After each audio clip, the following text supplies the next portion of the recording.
നമസ്കാരം. നമ്മൾ മൂന്നാമത്തെ മൊഡ്യൂൾ സ്റ്റാർട്ട് ചെയ്യുകയാണ്. അപ്പോൾ അതിൽ പ്രധാനമായിട്ടും നമുക്ക് പഠിക്കാനുള്ളത് പ്രോഗ്രാമിങ്ങിനെ കുറിച്ചാണ്. എങ്ങനെയാണ് പ്രോഗ്രാമിംഗ് ചെയ്യുന്നത്, അതിനുപയോഗിക്കുന്ന ടൂൾസ് എന്താണ്, കോൺസ്റ്റൻസ് എന്താണ്, വേരിയബിൾസ് എന്താണ്, അങ്ങനെയുള്ള കുറച്ച് കാര്യങ്ങളാണ് ഈ മൊഡ്യൂളിൽ നമ്മൾ പഠിക്കുന്നത്. അപ്പോൾ അതിൽ ആദ്യത്തെ topic assembly language program development ടൂൾസാണ്. അപ്പോൾ ഈ ടൂൾസൊക്കെ നമ്മൾ ഉപയോഗിച്ച് കഴിഞ്ഞതാണ്. കാരണം നമ്മൾ ഓൾറെഡി ലാബ് സ്റ്റാർട്ട് ചെയ്തു. അപ്പോൾ ലാബിൽ ഇതിൽ പറയുന്ന കാര്യങ്ങളൊക്കെ വരുന്നുണ്ട്. എല്ലാ ടൂൾസും വരുന്നില്ല, പക്ഷേ കുറേ ടൂൾസൊക്കെ നമ്മൾ ഉപയോഗിച്ചിട്ടുണ്ട്.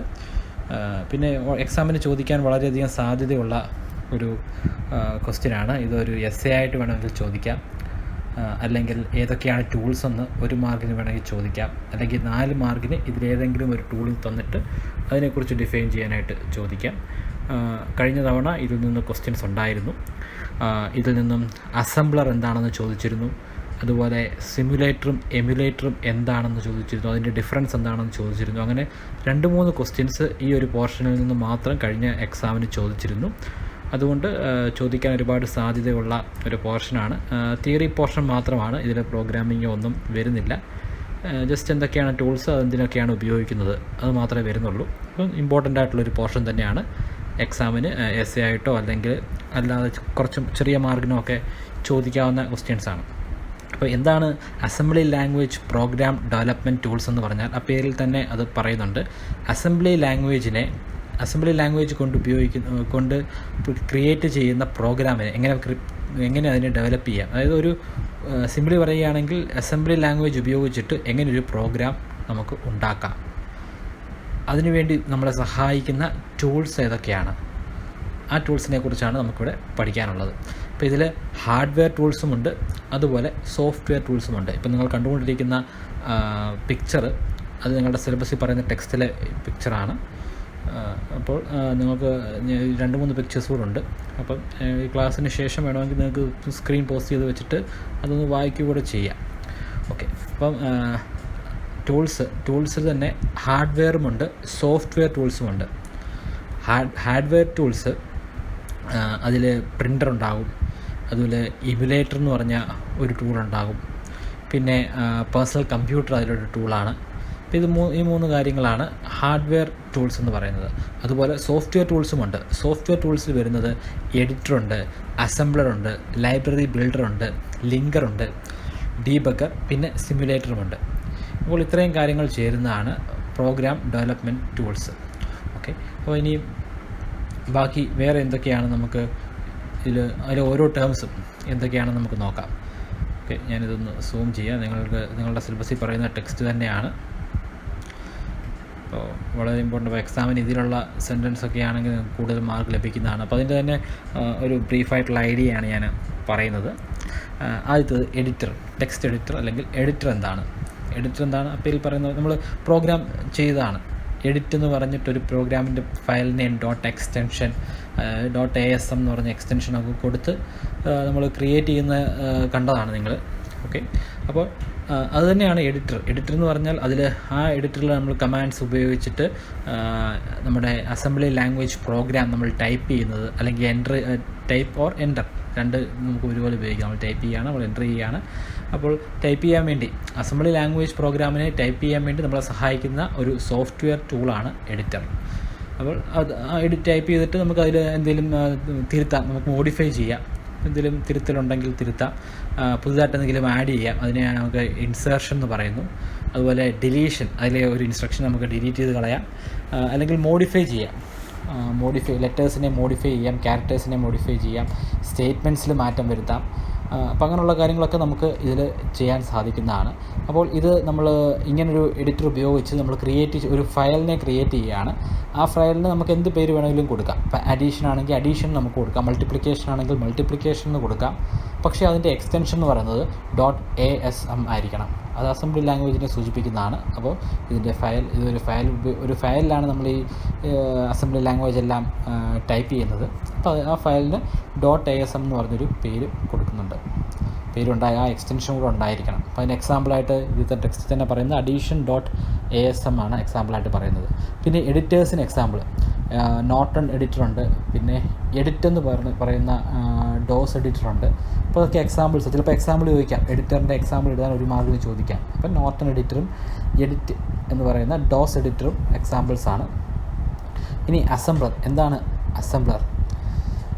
അതും സോഫ്റ്റ്വെയർ, നമ്മൾ പറഞ്ഞു സോഫ്റ്റ്വെയറിൽ വരുന്ന സോഫ്റ്റ്വെയർ ടൂൾസിൻ്റെ കൂട്ടത്തിൽ വരുന്നതാണ് അസംബ്ലർ. അസംബ്ലർ എന്താണെന്ന് എക്സാമിന് ചോദിച്ചിരുന്നു. എന്താണ് അസംബ്ലർ എന്ന് ചോദിച്ചിരുന്നു. അസംബ്ലർ എന്ന് പറഞ്ഞാൽ അസംബ്ലി ലാംഗ്വേജിനെ മെഷീൻ ലാംഗ്വേജിലേക്ക് കൺവേർട്ട് ചെയ്യുന്നതാണ് അസംബ്ലർ. അതാണ് അസംബ്ലറിൻ്റെ ദൗത്യം എന്ന് പറയുന്നത്. ഒരുപാട് തരത്തിലുള്ള അസംബ്ലേഴ്സ് അവൈലബിൾ ആണ്.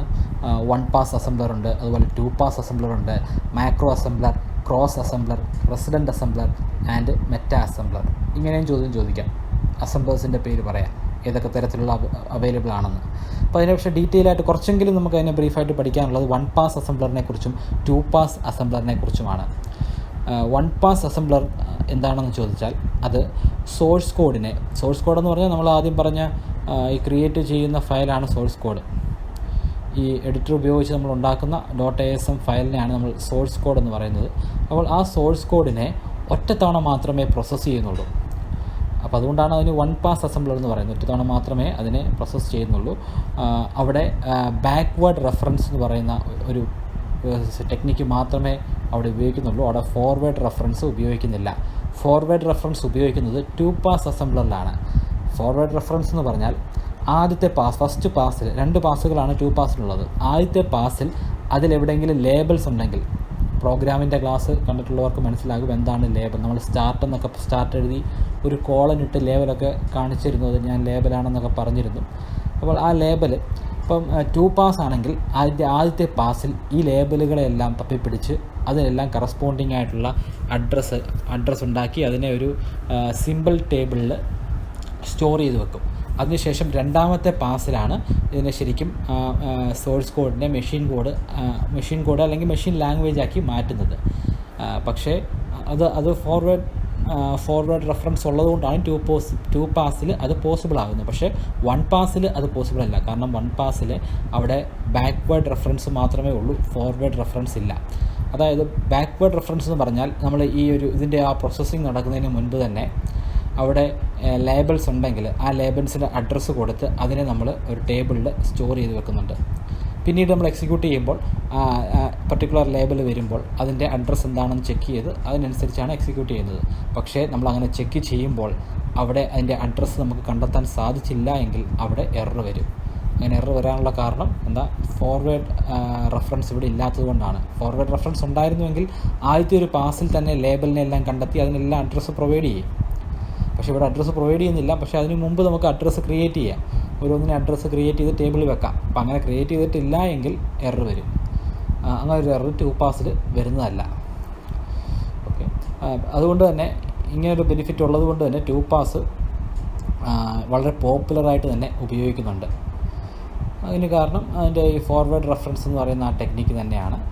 ഓക്കെ, അസംബ്ലറിൽ ഈ എക്സിക്യൂഷൻ അതിൻ്റെ പ്രോസസ്സിങ് നടന്നു കഴിയുമ്പോൾ ആ സോഴ്സ് പ്രോഗ്രാമിനെ 2 ഫയലുകളായിട്ട് അത് ജനറേറ്റ് ചെയ്യുന്നുണ്ട്. 2 ഫയലുകൾ അത് ജനറേറ്റ് ചെയ്യുന്നുണ്ട്.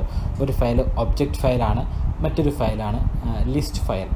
അപ്പോൾ ഒബ്ജക്റ്റ് ഫയലിൻ്റെ പ്രത്യേകത അത് അവിടെയാണ് ഈ മെഷീൻ കോഡ് ഉണ്ടായിരിക്കുന്നത്. അപ്പം അസംബ്ലി ലാംഗ്വേജിനെ മെഷീൻ ലാംഗ്വേജ് അല്ലെങ്കിൽ മെഷീൻ കോഡായിട്ട് കൺവേർട്ട് ചെയ്യുകയല്ലേ. അപ്പോൾ അങ്ങനെ കൺവേർട്ട് ചെയ്യുന്ന മെഷീൻ കോഡിനെ ഈ ഒബ്ജക്റ്റ് ഫയലിലാണ് എക്സ്റ്റൻഷൻ, ആ ഫയലിൻ്റെ പേര് .obj എന്നായിരിക്കും അതിൻ്റെ എക്സ്റ്റൻഷൻ വരുന്നത്. ഒബ്ജക്റ്റ് ഫയലിനെ സൂചിപ്പിക്കുന്നതാണ്. അപ്പം അതുപോലെ ലിസ്റ്റ് ഫയലും ഉണ്ടാകും. ലിസ്റ്റ് ഫയലിൻ്റെ അകത്ത് വരുന്നത് അസംബ്ലി ലാംഗ്വേജിൻ്റെ സ്റ്റേറ്റ്മെൻറ്റ്സ് വരുന്നുണ്ട്. അതുപോലെ ഓരോ ഇൻസ്ട്രക്ഷനും കറസ്പോണ്ടിങ് ആയിട്ടുള്ള ബൈനറി കോഡ്സ് വരുന്നുണ്ട്. ബൈനറി കോഡ്സ് എന്ന് പറയുമ്പോൾ അതാണ് മെഷീൻ ലാംഗ്വേജ്. ബൈനറി കോഡ്സ് ആണ് സൂചിപ്പിക്കുന്നത്. കാരണം മെഷീൻ ലാംഗ്വേജ് എന്ന് പറഞ്ഞാൽ ബൈനറി കോഡ്സ് മാത്രമേ ഉള്ളൂ. അതുകൂടാതെ അഡ്രസ് ഓഫ് ഓരോ ഇൻസ്ട്രക്ഷൻ്റെയും അഡ്രസ്സ് അതിൽ വരുന്നുണ്ട്. ലിസ്റ്റ് ഫയൽ സേവ് ചെയ്തിരിക്കുന്നത് .lst എന്ന ഒരു എക്സ്റ്റൻഷനോട് കൂടിയാണ്.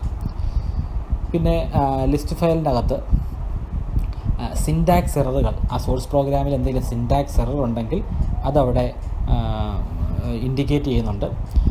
പക്ഷേ ഇവിടെ ലോജിക്കൽ എറേഴ്സ് ഒന്നും സോഴ്സ് പ്രോഗ്രാമിൻ്റെ ലോജിക്കൽ എററൊന്നും കണ്ടെത്തുന്നില്ല. അത് അസംബ്ലറിൻ്റെ ഒരു പോരായ്മയാണ്, ഒരു ഡിസഡ്വാൻറ്റേജാണ്. ലോജിക്കൽ എറേഴ്സ് ഒന്നും അത് കണ്ടെത്തുന്നില്ല. അപ്പോൾ എററുകൾ കറക്റ്റ് ചെയ്യാനായിട്ട് നമുക്ക് എഡിറ്ററിനെ വീണ്ടും യൂസ് ചെയ്യാം. അപ്പോൾ നമ്മൾ ഈ ഒരു അസംബ്ലറിൻ്റെ സഹായത്താൽ എന്തെങ്കിലും എറർ ഉണ്ടോ എന്ന് കണ്ടെത്തുന്നു. അങ്ങനെ കണ്ടെത്തിയതിന് ശേഷം എറർ ഉണ്ട് എങ്കിൽ നമ്മൾ ആദ്യം പറഞ്ഞിരുന്ന ടൂൾ, എഡിറ്റർ ടൂളിനെ വീണ്ടും എടുത്ത് ആ എററിനെ നമ്മൾ റെക്ടിഫൈ ചെയ്യുന്നു. അപ്പോൾ ഇതൊക്കെ ആ പ്രോഗ്രാമിംഗ് ലാബിലെ വീഡിയോസൊക്കെ കണ്ടവർക്ക് എളുപ്പം മനസ്സിലാകും. വളരെ കുറച്ച് പേരെ കണ്ടിട്ടുള്ള വീഡിയോസൊക്കെ. അപ്പോൾ അത് കാണുമ്പോൾ മനസ്സിലാകും. അതിൽ നമ്മൾ ഈ കാര്യങ്ങളൊക്കെ ചെയ്യുന്നുണ്ട്, നമ്മൾ നേരിട്ട് ചെയ്തിട്ടുണ്ട്. ഓക്കെ, അപ്പോൾ അവർക്കിത് വളരെ ഈസി ആയിട്ട് തന്നെ മനസ്സിലാകുന്നതാണ്. അങ്ങനെ നമ്മളെല്ലാം കറക്റ്റ് ചെയ്തിട്ട് എന്തെങ്കിലും എറർ ഉണ്ടെങ്കിൽ എഡിറ്റർ ഓപ്പൺ ചെയ്ത് എഡിറ്റർ വഴി എഡിറ്ററിൻ്റെ കമാൻഡ് കൊടുത്ത് വീണ്ടും ആ ഫയൽ എടുത്ത് അതിൽ എന്താണോ എറർ ഉണ്ടായിരിക്കുന്നത് ആ എറർ തിരുത്തുന്നുണ്ട്. ഈ പ്രൊസീജിയർ നമ്മൾ 16-bit സബ്ട്രാക്ഷൻ എന്ന പ്രോഗ്രാം ചെയ്തിരുന്നപ്പോൾ അവിടെ നമ്മൾ ഇതുപോലൊരു ഒരു എറർ ഉണ്ടായപ്പോൾ നമ്മൾ അവിടെ ഒരു കറക്ഷൻ നമ്മൾ നടത്തിയിരുന്നു. അവിടെ ആഡ് എന്ന് പറഞ്ഞ് ഒരു ഇൻസ്ട്രക്ഷന് പകരം നമുക്ക് പിന്നെ സബ് എന്ന് കൊടുത്തു. പിന്നെ അതിനെ വീണ്ടും റീഅസംബിൾ ചെയ്തു. അപ്പോൾ അക്കാര്യങ്ങളൊക്കെ നമ്മൾ നേരിട്ട് ചെയ്തതാണ്. അപ്പോൾ അത് തന്നെയാണ് ഇവിടെ പറയുന്നത്. അത് അങ്ങനെ ചെയ്യാനുള്ള ഒരു ഓപ്പർച്യൂണിറ്റി നമുക്ക് അസംബ്ലർ തരുന്നുണ്ട്. ഓക്കെ, പിന്നെ അതിൻ്റെ കുറച്ച് എക്സാമ്പിൾസാണ്. ടാസമുണ്ട്, അസംബ്ലറിൻ്റെ എക്സാമ്പിളാണ് ടാസം. പിന്നെ മാസമുണ്ട്, പിന്നെ ASM86, ASM85, അങ്ങനെ കുറച്ച് എക്സാമ്പിൾസ് ഉണ്ട്. നമ്മൾ ചെയ്യുന്നത് ടാസമാണ്. ടാസം ഉപയോഗിച്ചിട്ടാണ് നമ്മൾ ലാബ് ചെയ്യുന്നത്. ടാസം എന്ന് പറയുന്നത് ബൊർലാൻഡ്സ് ടെർബോ അസംബ്ലറാണ് ടാസം. അതുപോലെ മാസം എന്ന് പറയുന്നത് Microsoft macro അസംബ്ലറാണ്.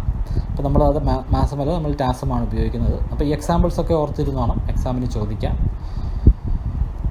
Advantages of assembler, ഇത് എക്സാമിന് ചോദിച്ചതാണ് കഴിഞ്ഞ യൂണിവേഴ്സിറ്റി എക്സാമിന് ചോദിച്ചിരുന്നൊരു ക്വസ്റ്റ്യനാണ്. അസംബ്ലറിൻ്റെ അഡ്വാൻറ്റേജ് എന്താണ്? അസംബ്ലറിൻ്റെ അഡ്വാൻറ്റേജ് ഇറ്റ് ട്രാൻസ്ലേറ്റ്സ്, അതിൻ്റെ ഡെഫിനിഷൻ തന്നെ ഒരു അഡ്വാൻറ്റേജാണ്. ന്യൂമോണിക്സിനെ ബൈനറി കോഡായിട്ട് മാറ്റുന്നു. ന്യൂമോണിക്സ് എന്ന് പറഞ്ഞാൽ എന്താ? നമ്മൾ അസംബ്ലി പ്രോഗ്രാമിൽ കൊടുത്തിരിക്കുന്ന കോഡുകളാണ്. അപ്പോൾ അതിനെ ബൈനറി കോഡായിട്ട് കൃത്യമായിട്ട് വേഗതയിൽ കൃത്യതയോടുകൂടി മാറ്റുന്നു. ഇപ്പം നമുക്ക് വേണമെങ്കിൽ മനുഷ്യർക്ക് നേരിട്ട് വേണമെങ്കിലും കറസ്പോണ്ടിങ് ആയിട്ടുള്ള നിമോണിക്സിന് കറസ്പോണ്ടിങ് ആയിട്ടുള്ള ബൈനറി കോഡുകളെ കണ്ടെത്തി എഴുതാം. പക്ഷേ നമ്മൾ എഴുതുമ്പോൾ അത് സ്പീഡ് കുറവായിരിക്കും, ആക്യുറസി കുറവായിരിക്കും. പക്ഷേ അസംബ്ലർ അത് നേരിട്ട് ചെയ്യുമ്പോൾ അത് കൂടുതൽ സ്പീഡ് ഉണ്ടായിരിക്കും, കൃത്യമായിരിക്കും അത് ചെയ്യുന്നത്.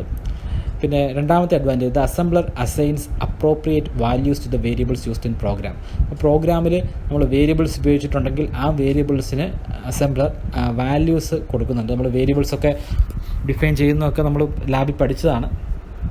നമ്മൾ ആദ്യം തന്നെ രജിസ്റ്ററുകൾ ഞാൻ പറഞ്ഞിരുന്നു, യൂസർ ഡിഫൈൻഡ് വേരിയബിൾ ആണെന്നൊക്കെ പറഞ്ഞ് A എന്നും B എന്നും ഒക്കെ പേര് കൊടുത്ത് നമ്മൾ ഡിഫൈൻ ചെയ്തിരുന്നു. അപ്പോൾ ഇങ്ങനെ വാല്യൂസ് അസംബ്ലർ കൊടുക്കുന്നത് കാരണം അത് കൂടുതൽ ഫ്ലെക്സിബിൾ ആകുന്നു. It is easy to insert or delete instructions in a program. ഇപ്പോൾ ഒരു പ്രോഗ്രാമിലെ എന്തെങ്കിലും എറർ വല്ലതും സംഭവിച്ചു കഴിഞ്ഞാൽ അത് ഡിലീറ്റ് ചെയ്യാനും പുതിയത് ഇൻസേർട്ട് ചെയ്യാനും ഒക്കെയുള്ള ഒരു അവസരം നമുക്കിത് നൽകുന്നുണ്ട്. അതുകൊണ്ട് ഇത് നമുക്ക് വളരെ പെട്ടെന്ന് തന്നെ റീഅസംബിൾ, ഇപ്പോൾ എറർ ഉണ്ടെങ്കിൽ പെട്ടെന്ന് തന്നെ നമ്മൾ കണ്ടതാണ്, വളരെ ഈസി ആയിട്ട് തന്നെ നമുക്കതിനെ റീഅസംബിൾ ചെയ്യാൻ പറ്റും. പുതിയ മെമ്മറി ലൊക്കേഷനിലേക്ക് മാറ്റാൻ പറ്റും, ജമ്പ് ലൊക്കേഷനുകൾ നമുക്ക് മാറ്റാൻ പറ്റും. അങ്ങനെ ഒരുപാട് അഡ്വാൻറ്റേജുകൾ അസംബ്ലറിനുണ്ട്. എക്സാമിന് ചോദിക്കാം. അസംബ്ലറിനെ കുറിച്ച് ചോദിച്ചാൽ നിങ്ങൾക്ക് എഴുതാം, അല്ലാതെ അഡ്വാൻറ്റേജസ് ആയിട്ട് നിങ്ങൾക്ക് നേരിട്ട് എക്സാമിന് ചോദിക്കാം. അപ്പം വളരെ ഇമ്പോർട്ടൻ്റ് ആയിട്ടുള്ളൊരു പോർഷൻ തന്നെയാണ് നമ്മൾ പഠിച്ചുകൊണ്ടിരിക്കുന്നത്. അതുപോലെ മറ്റൊരു advantage, assembler check syntax error. അത് പറഞ്ഞ കാര്യമാണ്. സിൻടാക്സ് എറർ, ലേബൽസിൽ എന്തെങ്കിലും മിസ്റ്റേക്ക് ഉണ്ടെങ്കിൽ അത് പറഞ്ഞു തരും. ഓപ്പ് കോഡ്സിൽ എക്സ്പ്രഷൻസിലൊക്കെ മിസ്റ്റേക്ക് ഉണ്ടെങ്കിൽ പറഞ്ഞു തരും. പക്ഷേ അവിടെ ലോജിക് എറർ ഇതിന് കറക്റ്റ് ചെയ്യാൻ സാധിക്കില്ല. അതൊരു ഡിസഡ്വാൻറ്റേജ് ആണ്. Assembler can reserve memory locations for data or result. ഡേറ്റയ്ക്കും റിസൾട്ടിനും വേണ്ടി മെമ്മറി ലൊക്കേഷനുകളെ റിസർവ് ചെയ്യാൻ അസംബ്ലറിന് സാധിക്കും. Assembler provides list file for documentation. നമുക്ക് ഡോക്യുമെൻറ്റ് ചെയ്യാൻ വേണ്ടി നമ്മൾ പറഞ്ഞു, ലിസ്റ്റ് ഫയൽ എന്ന് പറഞ്ഞൊരു ഫയൽ ക്രിയേറ്റ് ചെയ്യുന്നുണ്ട്. അതിനകത്ത് കുറേ കാര്യങ്ങൾ വരുന്നുണ്ട്. അത് നമുക്ക് ഡോക്യുമെൻറ്റേഷന് വേണ്ടി ആ ഒരു ഫയൽ യൂസ് ചെയ്യാവുന്നതാണ്. പിന്നെ വരുന്നത് ലൈബ്രറി ബിൽഡറാണ്. ലൈബ്രറി ബിൽഡർ എന്ന് പറഞ്ഞ ഒരു പോർഷൻ വരുന്നുണ്ട്. നമുക്ക് ആ പോർഷൻ നമുക്ക് ഇനിയും കുറച്ച് കാര്യങ്ങളുണ്ട്. ലിങ്കറുണ്ട്, എമുലേറ്ററുണ്ട്, സിമുലേറ്ററുണ്ട്. അപ്പോൾ ആ കാര്യങ്ങളെക്കുറിച്ചൊക്കെ നമുക്ക് അടുത്ത ക്ലാസ്സിൽ പഠിക്കാം. Okay, thank you.